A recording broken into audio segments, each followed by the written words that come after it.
Muy buenas a todos, un día más aquí junto con Álvaro en un nuevo episodio de este podcast Voice It. Que no voice it.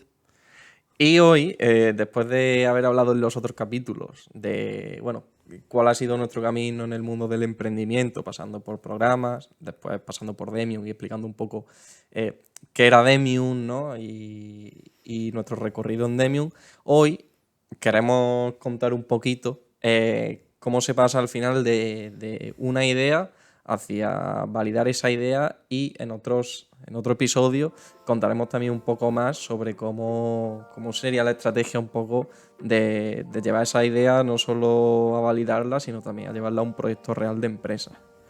¿Qué piensas que van a sacar hoy de aquí nuestros oyentes? Pienso que buena intro, Rafa. Primera intro de Rafa.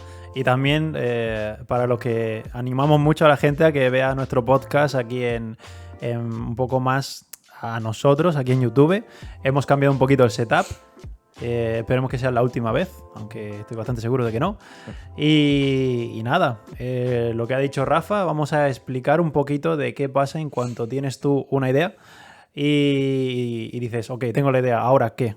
Pues hoy vamos a dar la respuesta, las claves para, bueno, para que lleguéis a ser los mejores empresarios del mundo de las startups y que tengáis el poder de, si algún día tenéis el tiempo y la idea, podáis llevarla a cabo. Eso sí, con mucho esfuerzo y Y dinero. dedicación. Y dinero, y mucho dinero. También importante. Pues bueno, lo que has dicho, tengo una idea. Uh-huh. ¿Ahora qué? ¿Cuáles son los pasos? ¿Qué me aconsejas tú que has pasado por ahí? ¿Qué hago ahora? Tengo una idea que me ronda y no tengo ni idea de qué hacer. ¿Qué hago? ¿Me apunto a un concurso? ¿Empiezo a desarrollar? ¿O qué hago? Pues la verdad que desde nuestro punto de vista, que era eso de que tenemos una idea, ahora qué hacemos, nosotros lo que hicimos verdaderamente fue apuntarnos al concurso. Pero yo no vengo aquí a daros la respuesta de apuntar a un concurso y olvidaros, sino que vamos a daros la respuesta de que si quieres pasar de eso, o de qué hemos aprendido en los concursos y os podéis ahorrar estos concursos y pues saber qué hacer. Entonces, lo primero que tenéis que hacer cuando tienes una idea es pensar en qué problema resuelve. Porque las ideas están para solucionar problemas y si no resuelve ningún problema, tu idea, pues a lo mejor la disfrutas tú y ya está, pero no vas a poder hacer un negocio de eso. Tiene que ser un problema que exista en el mundo y que haya un buen mercado, haya un gran número de gente que sufra ese problema y que vengas tú a solucionarles un poquito la vida. Por lo tanto, esas personas van a estar dispuestas a pagar dinero por esa idea. Exacto. Entonces, dos pasos principales en los que nosotros consideramos que hay que pasar después de tener esa idea, que es validación del problema. Y una vez que validas ese problema, crear una propuesta de solución de ese problema un poco más asentada que te va a dar las bases para luego saltar a un paso más allá que ya iremos contando. Entonces, entrando dentro de este paso de validar un problema, ¿no? Hay que ver realmente lo que hemos dicho, ¿no? ¿Resuelve algún problema? Y para ver si resuelve algún problema, tu idea tienes varias formas de hacerlo. Una primera que sería pues, la forma rápida, que cuando se te ocurre algo, lo primero que tienes que validar, que es hacer un quick research por internet y ver si ese problema existe y si ya se está dando solución a ese problema, ¿no? Porque puede que tenga una idea, a todos nos ha pasado que tenemos una idea, guau, esto es genial, y te va a internet y ya lo están El solucionando. mundo de la idea es muy de, ¡buah, qué idea más increíble tengo! Y luego miras en internet y te dan la hostia, y te entra el bajón, es como un bajón emocional muy bestia.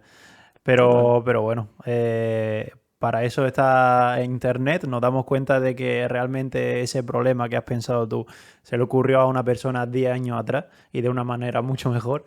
Así que cuidado con emocionaros, pero no perdáis la esperanza. No tiene por qué ser una idea rompedora, sino que tú hayas detectado que a lo mejor esa idea sí está siendo resuelta por otra persona, pero tú crees que puedes solucionarla de una manera mucho más eficiente y hacer un negocio de ello. Y a lo mejor lo resuelve de una manera en la que la gente lo prefiere. O sea que no tengáis problema con encontrar a los competidores porque siempre os lo vais a encontrar. Exactamente. Una cosa que creo que está bien recalcar al principio es la palabra o el concepto pivotar. Porque es que, o sea, esto es algo que vamos seguramente a contar un montón de veces.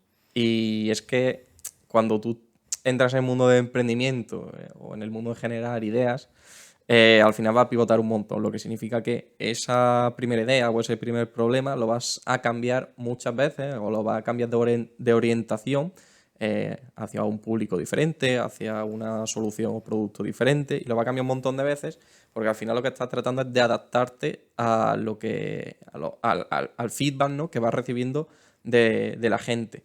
Y para ir ya entrando ahí en orientarte, lo que tienes que hacer es crear una serie de hipótesis. ¿Y tú cómo crearías esas hipótesis, Álvaro? ¿O qué son? ¿Qué es esto de las hipótesis? ¿No? Porque yo me acuerdo que, por ejemplo, los programas de emprendimiento que nosotros hemos estado, veía en alguna ficha, crea hipótesis de esto. Y yo decía, pero ¿hipótesis de qué? ¿Esto ¿Qué qué es es? eso?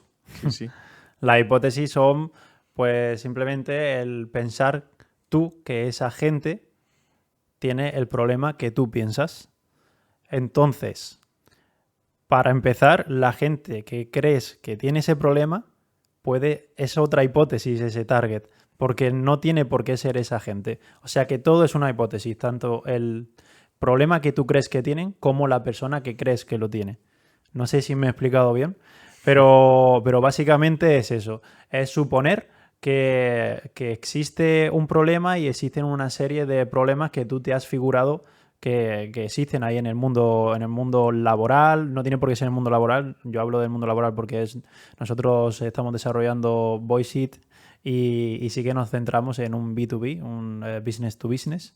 Pero básicamente eso, tenéis que comprobar que tenéis que validar estas hipótesis.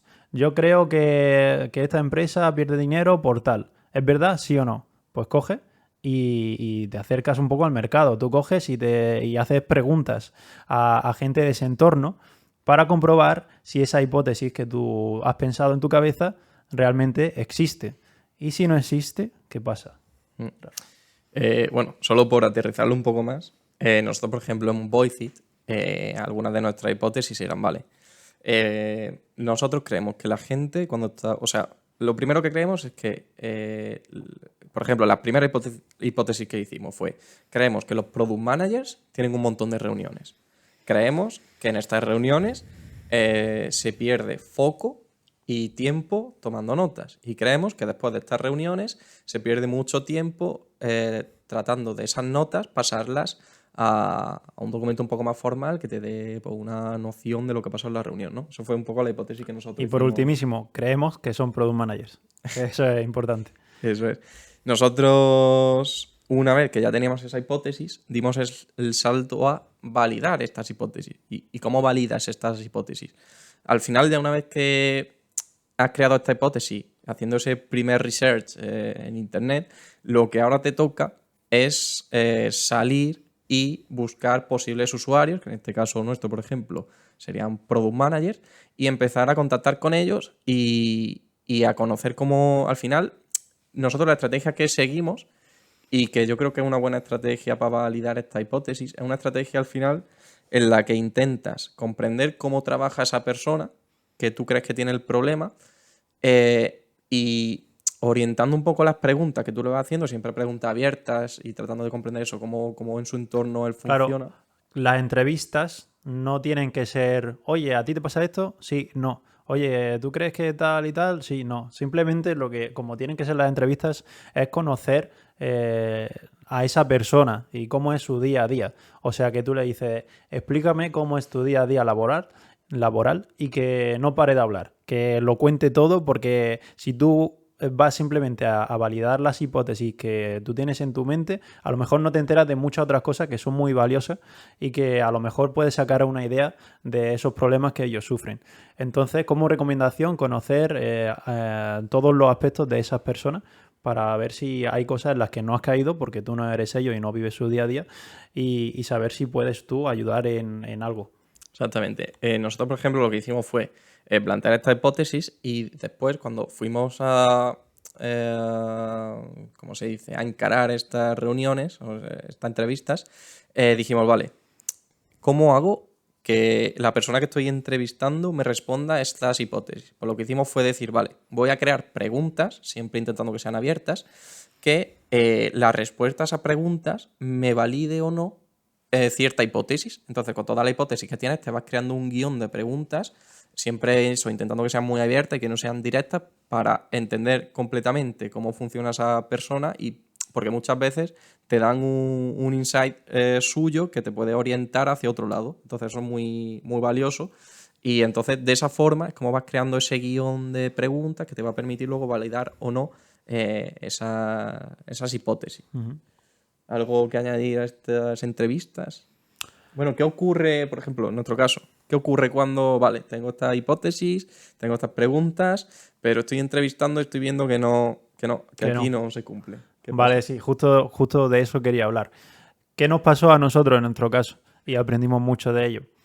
Que resultaba que esas hipótesis que teníamos no se validaban. No existía ese problema. Pero que no existiera ese problema en ese tipo de ese tipo de persona que entrevistábamos no significaba que no existiera el problema que nosotros pensábamos en otro perfil. Había parte, por ejemplo, parte del problema que era que sí, de verdad, los product managers tenían un montón de reuniones, eso sí se cumplía, pero en nuestro caso, por ejemplo, lo que ellos, nuestra hipótesis de durante la reunión toman notas para después pasarla a una especie de informe, eso no se cumplía. Ellos al final no tomaban notas, sino que lo que hacían era comprender que se habla durante la reunión para sacar unos action A ver, points. poco va a entender la gente de lo que está hablando si no saben lo que es voice. También es verdad, pero bueno, si no han seguido podcast by podcast, Algo sabrán. pero Bueno, bueno, sí. entonces nos quedaban dos opciones. Una era adaptar nuestra idea a estas personas que le estábamos preguntando, a las personas a las que le estábamos entrevistando, adaptar nuestra idea para ayudarles a ellos, o seguir entrevistando a otros perfiles del mundo laboral para detectar si hay alguno en el que sí que nosotros aportábamos un valor muy superior que en el resto de las verticales. Las verticales son el tipo de puesto en el que se encuentra esa persona. Y cómo dimos, o sea, ahora otra cuestión muy importante, vale. La persona que creía, el tipo de persona, esa vertical que estaba estudiando, no se validan la hipótesis, ahora a cuál otra me voy. Y hago preguntas, investigo, hay varias estrategias. Voy a todas las verticales y voy preguntando una por una vertical, o me centro en una en la que yo creo y confío que también tiene ese problema. En nuestro caso, lo que hicimos fue investigar a la competencia a ver a quién iban dirigidos ellos. Y entonces descubrimos que ellos iban dirigidos en parte, porque sí que iban dirigidos a un grupo muy grande, pero hay que tener muy claro que al principio, cuando tú creas una startup, en los primeros pasos tienes que tener muy claro la persona, se llama ICP, Ideal Customer Profile, la persona ideal a la que tu propuesta de valor le flipa. Entonces, nosotros estábamos buscando ese perfil. Es verdad que nuestra plataforma podía servir para otros perfiles, pero nosotros estábamos buscando la persona a la cual sufre más el pain, el dolor, ese problema que vive en su día a día. Entonces, nosotros investigamos un poquito a los competidores, barajamos entre las personas a las que se dirigían estos competidores y tomamos la decisión de creemos que a esto podemos solucionarle mucho. Otra hipótesis.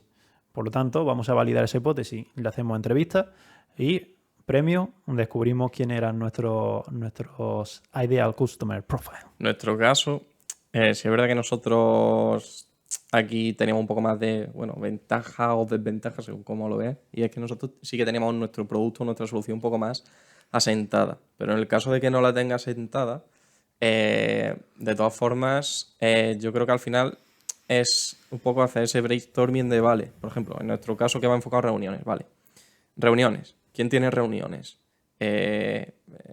Consultores, product managers, ¿quién más tenía reuniones? Bueno, inversores, tal, y te haces como tu pequeño briefing de, vale, esta gente es la que tiene reuniones, y pues va atacando un poco, vas viendo, haciendo entrevistas a cada persona de esas verticales para ver quién son, lo que hemos dicho, quién es quien tiene ese problema. Ya digo, nosotros en ese caso teníamos la solución un poco más cerrada y pudimos bichar un poco la competencia y ver que ese briefing que habíamos planteado un poco correspondía un poco con la competencia. Y bueno, y fuimos un poco ahí hilando un poco más fino y al final pues dimos con, con Con el el target. target. A ver, Sí, el caso es que nuestro caso es un poco más especial porque sí que cometimos un error que era enamorarnos de nuestra idea, tener clara cuál es la y idea, pero tampoco nos enamoramos tanto no tanto, porque porque... sí que la cambiamos constantemente y dijimos, esto no tiene sentido, tal. Pero ese no tiene sentido Pero sí es verdad que porque, no ¿qué estaba vamos a hacer? enfocado a solucionar un problema, sino que estaba enfocado a que la solución realmente a nosotros Ah, nos convenciera de si esto puede exacto, tener potencial. exacto, tal cual. Y, ¿qué iba a decir? Ya se me ha olvidado. Que, bueno, Rafa, sigue. Que me perdí. Otra cosa que, por ejemplo, nosotros hicimos aquí es eh, intentar que eso, bueno, al final hicimos no, sino que nos planteamos, un poco plantearte de cara a, vale, de verdad esta solución tiene cabida aquí y es una cosa que os podéis plantear, por ejemplo, es, vale, voy a entrevistar a X personas, si de estas X personas ninguna realmente te da esa sensación de que, hostia, tengo ese problema sí o sí, casi que podéis ir descartando esa vertical. Por ejemplo, nosotros tenemos una métrica que al final no sé si la hemos cumplido, que era de al menos que 5 personas nos dijeran que de verdad tenían ese problema bastante profundo, ¿no? Y con eso al final es como que validas de cierta forma ese target. Al final una forma de validarlo profundamente, pero es que esto es imposible validarlo profundamente, pero ya te dice, oye, por ahí hay algo. Mm. Vale, ya sé lo que quería comentar. Tan, Y es tan. que en nuestro caso, eso, nos adelantamos un poquito a desarrollar bastante la idea antes de conocer verdaderamente ese problema. Entonces, jugando con esa baza a nuestro favor, que a la vez no iba a nuestro favor, pero hemos tenido suerte, porque imaginaros que después de todo lo que habíamos desarrollado nosotros como idea, no hubiésemos encontrado a alguien que sufriera el problema de verdad. A nosotros, de hecho, estuvimos un poquito bastante estresados en ese periodo de entrevistas y en el que no encontrábamos a la persona ideal. Pero bueno, todo salió bien. Y entonces, como nosotros ya teníamos desarrollado el producto un poquito, como para enseñarlo, sí que aprovechamos esta ¿Qué entrevista significa para tenerlo un un poquito? poquito. Vale, ¿Qué teníamos? lo que teníamos era un prototipo no funcional, un mock-up interactivo. Espero que me entendáis con estas palabras. Simplemente lo que teníamos era no code, básicamente, Figma. Es un programa que se llama, usamos nosotros un programa que se llama Figma. Bueno, realmente es una plataforma web. Figma es igual que Adobe Illustrator, que quien no lo conozca, pues para que Te realmente estás es que metiendo en es tan un amplio que, arado. vale, vamos a ser un poco más concisos. En Figma lo que hacíamos era plantear cómo iba a funcionar la página web y cuál iba a ser su flujo. Si me meto aquí, qué pasa allá, que cuando pulso este botón, qué pasa, para tener una idea más visual de cómo es el producto que va a solucionar el problema que tú tienes en mente. Entonces nosotros aprovechamos esto para enseñar a la gente que entrevistábamos, oye, ¿tiene este problema? Sí, vale, pues yo lo soluciono de esta manera. ¿Pero qué le enseñábamos? ¿El producto? ¿El concepto? La landing, ¿no? La landing. Pero la landing page, que quien no lo sepa, es tu sitio web en el que tú vas explicando qué es lo que aportas, qué valor, qué problema solucionas y cómo lo solucionas a través del producto, que ahí puede ver la gente de forma visual cómo es el producto. Entonces yo a la gente le enseñaba la landing page y a la vez le iba explicando, nosotros solucionamos este problema que tienes de la siguiente manera. ¿Te gusta? ¿No? ¿Qué te parece? Aprovechamos esa situación para eso, para presentarle un poquito nuestra idea y nuestro producto. Y por lo tanto, si les gustaban a ellos la manera en la que solucionábamos ese problema, pues les preguntábamos, oye, ¿te parece si en cuanto tengamos el producto ya desarrollado, ya de verdad, lo pruebas y nos comentas tu feedback, nos dices si te parece guay cómo lo hacemos, qué tal funciona en tu día a día, para que esta gente a la que entrevistamos, pues que lo pruebe en su día a día laboral y nos comente si realmente le es de utilidad. Sí. Ya digo, como ha dicho Álvaro, en nuestro caso teníamos a ventajas o desventajas según como lo veas. Pero sí, En el caso que nosotros estamos comentando, tu proyecto no está en ese punto, te tienes que quedar con eso, con si el problema es suficientemente grande, el problema que ellos tienen, tienes que intentar cuantificarlo, entre comillas, ¿no? Para ver si es suficientemente grande y ver eso. Por ejemplo, como métrica, pues se puede utilizar eso. Si 5 personas me dicen, o yo noto que realmente tiene ese problema, puedo dar por validada esa hipótesis por ahí. Y si no se cumple, pues te toca pivotar de hipótesis, pivotar como nosotros hicimos de target y demás. Pero bueno, una vez que llegas vale, he encontrado estas 5 personas que tienen ese problema grande, ¿ahora qué? ¿No? Ahora te toca plantear un poco esa solución. Has validado el problema que existe y ahora qué, ahora tu idea sí tiene sentido. ¿Qué es lo siguiente? ¿Cuál es el siguiente paso que tengo que dar? Vale, pues la metodología más o menos funciona de la manera en que tienes que explicar varios apartados y el primero de todos es definir bien tu propuesta de valor. Vale, y con esto quiere decir que has comprobado que existe el problema y has investigado a tus competidores. Entonces tienes que descubrir tú qué es lo que aportas respecto a tus competidores. Si una manera de resolver ese problema de una forma diferente o a lo mejor incluso como lo resuelves de otra manera resulta más económico y puedes aportar unos precios mucho más baratos o incluso también puede ser mucho más caro, pero porque ofreces un enfoque completamente diferente que crees que está dispuesta la gente a pagar por eso. Después de las entrevistas también puedes conocer cuánto puede estar dispuesta la gente a pagar por tu solución. Y entonces, una vez tienes clara esa propuesta de valor, esa diferenciación que tienes respecto a tus competidores y algo que le interesa muchísimo a ese target que has definido, vas y creas 3 problemas y 3 soluciones. Al final, por poner un poco de contexto, ¿no? Esto sería, realmente, lo otro ha sido para darle sentido al problema, ¿no? Que trata de solucionar, y esto sería para darle sentido al punto de vista empresarial, ¿no? Exacto. A hacer un primer draft de tu negocio y plantearlo. Y eso Sí, es lo que como estaba negocio tiene comentando. sentido. Sí. Vale, ahora, en cuanto a los 3 problemas y 3 soluciones que hemos dicho, esto lo hemos aprendido hace relativamente poco y es que a la hora de presentar tu idea, lo mejor es que definas tu idea en 3 problemas. Bueno, tu idea realmente. Definas 3 problemas que tienes muy claros respecto al problema en general y dar solución concreta a uno por uno de esos problemas. Por lo tanto, tienes 3 problemas y 3 soluciones a cada uno de esos problemas para que quede todo muy claro. ¿Por qué el número 3? Pues se supone que a la hora de presentar una idea queda bastante... El número 3 es perfecto. 2 se queda corto, 4 es demasiado y parece que en la mente se nos queda bastante bien ese tema de que sean 3 concretamente. Vale, ¿qué pasa una vez tú presentas tu idea y dices, aquí hay 3 problemas, así es como lo soluciono? ¿Qué es lo siguiente, Rafa?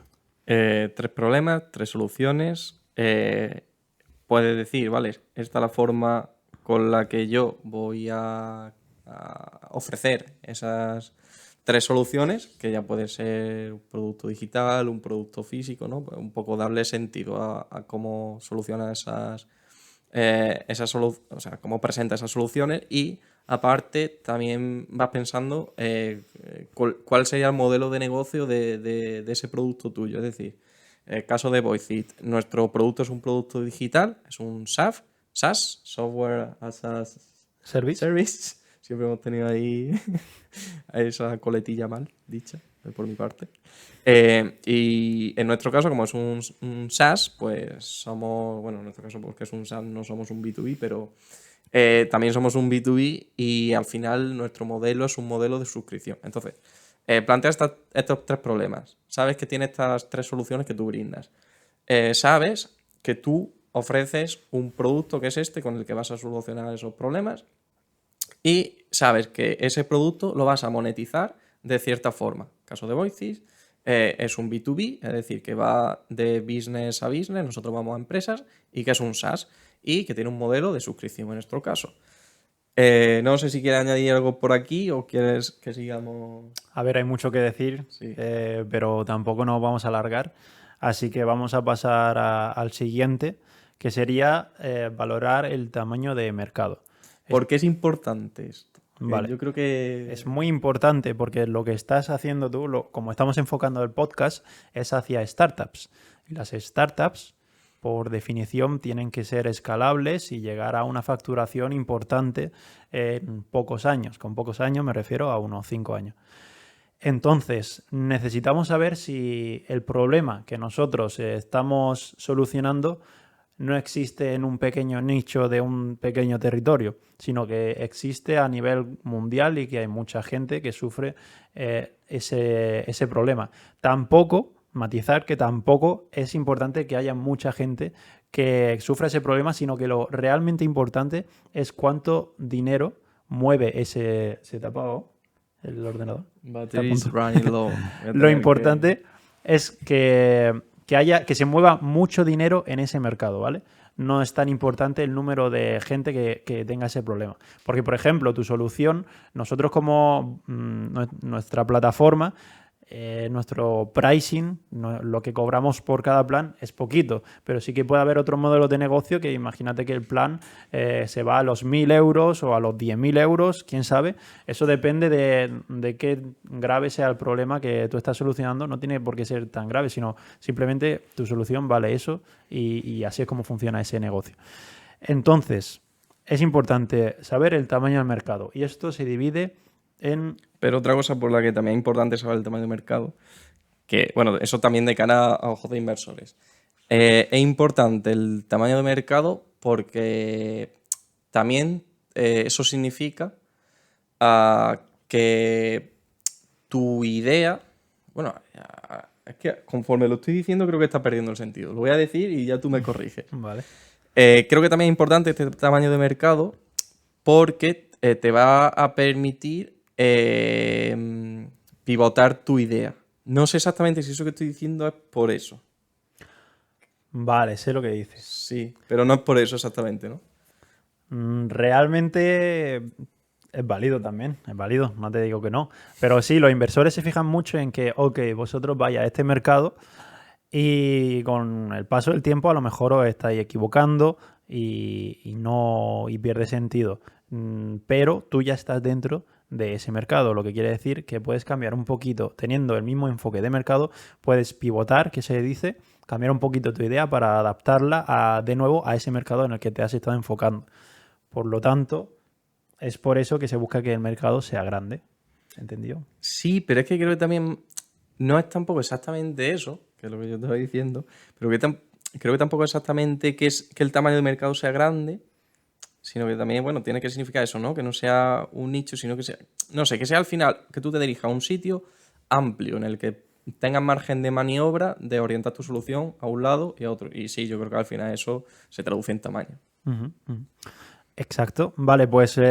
¿Cómo calculamos el tamaño del mercado? ¿Qué es lo que tienes que tener claro del tamaño del mercado?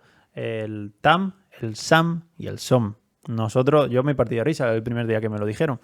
No entendía, digo, este tío está de coña. La persona que me lo dijo, que fue Ramón de Demion. Y bueno, se supone, y es, que el TAM es el tamaño global. No sé cómo se traduce exactamente. Total Addressable Market. Total Available Market. Available o Addressable. Addressable Market. Bueno, el tamaño global del mercado. Creo que no. Que es lo porque que el SAM, pero el SAM creo que es el Addressable, que es al que tú llegas. Bueno, vamos a traducirlo al castellano. Y lo que tenemos claro es que el TAM es cuánto dinero mueve ese mercado a nivel mundial. Buah, es que es tan complicado porque seguramente es técnico esto. Seguramente la cague. ¿Qué es el SAM? Yo creo que el TAM es Total Available, el SAM es el Addressable, no sé la S de sí, dónde pero viene. no lo digo en cuanto a traducción, sino qué significa... Vale, al final... Espera, vamos a explicar brevemente antes de que lo explique. Muchísimo. Sí, pero TAM, tamaño global, SAM, poco a poco te vas acercando al mercado al que tú vas a centrarte en un primer momento. Por ejemplo, en Voice, para que quede claro, TAM, el mundo entero de las videollamadas, porque nosotros nos centramos en eso, más o menos. ¿Qué sería el SAM? Pues, por ejemplo, podemos poner el ejemplo de que si nosotros nos vamos a centrar en el mercado hispanohablante, pues sería tanto España como Latinoamérica. ¿Qué sería el SOM? Pues ¿por dónde vamos a empezar al principio? Que sería España. Y al final el SON suele ser normalmente una previsión del el mercado al que tú vas a llegar en X primeros años, por ejemplo. Nosotros así rápidamente lo teníamos previsto, que tenemos que realmente darle una vuelta y ver si es así, pero teníamos previsto que ese mercado iban a ser de 6 millones en los 4 primeros años, ¿no? Al final el mercado que tú crees que va a poder realmente llegar con tu solución en unos años. Vale, no vamos a darle más vueltas porque esto da mucho de lo que hablar y llevamos ya media hora de podcast, así que vamos a pasar al siguiente, que sería el tema de los competidores. ¿Por qué es importante estudiar a la competencia, Rafa? Pues lo primero de todo porque es posible que ya estén dando la solución que tú estás haciendo. Y si la están haciendo, intenta darle una vuelta y ver dónde existe ese gap que tú puedes cubrir o si realmente hay algo que tú puedes mejorar mucho, bueno, de una forma mejor, ¿no? Pero Más grande. ¿qué es lo que quieren ver los inversores de esa parte? Vale, competidores. Aquí quieren ver tu diferenciación con respecto a las otras empresas. En caso de Voicey, por ejemplo, que lo ponemos, pero bueno, siempre está bien poner casos prácticos, la mayor diferencia que nos diferencia a nosotros es realmente el lenguaje core que nosotros tenemos, que es el español, ¿no? El lenguaje de traducción y al mercado al que vamos.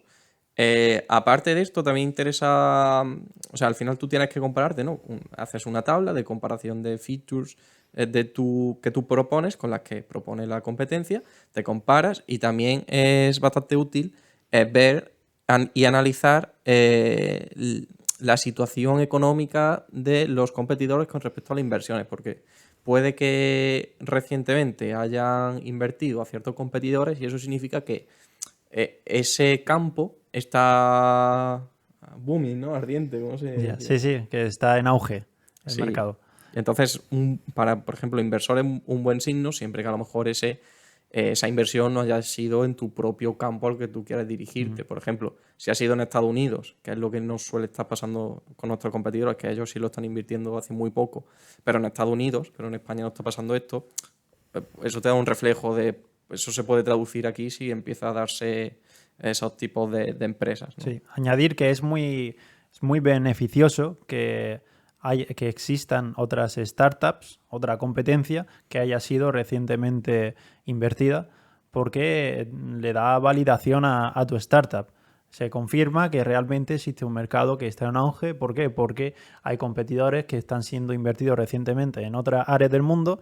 ¿A qué estás esperando a no invertirme a mí para que haga lo mismo en este mercado en el que me estoy centrando? Sí, incluso a ojos de inversor podría resulte más interesante que haya algún competidor de que no haya nadie. Porque si no hay nadie, puede significar o que esa idea no tiene el suficiente potencial, o que no hay suficiente mercado, o que eso, que todas las ideas que se han planteado puede que hayan sido un fracaso. Y eso, es una parte de validación que haya competidores. Ujú. Vale, y por último vamos a hablar del tema del equipo. Esto no sirve para validar la idea ni nada, pero sí que sirve para que sí que me estoy enfocando oye, qué pedazo de gallo. Sí que me estoy enfocando un poco en el tema de los inversores y en lo que se fijan mucho a la hora de que tú vendas tu idea es quién hay detrás de esa idea. Entonces tienes que definir por qué eres tú la persona indicada para llevar a cabo ese proyecto. Y no solo tú, sino que las startups normalmente se mueven por equipos de entre 2, 3 personas, sería lo suyo, que serían los socios. Y lo suyo es que tengan experiencia y estudios relacionados a lo que van a llevar a cabo dentro de la startup.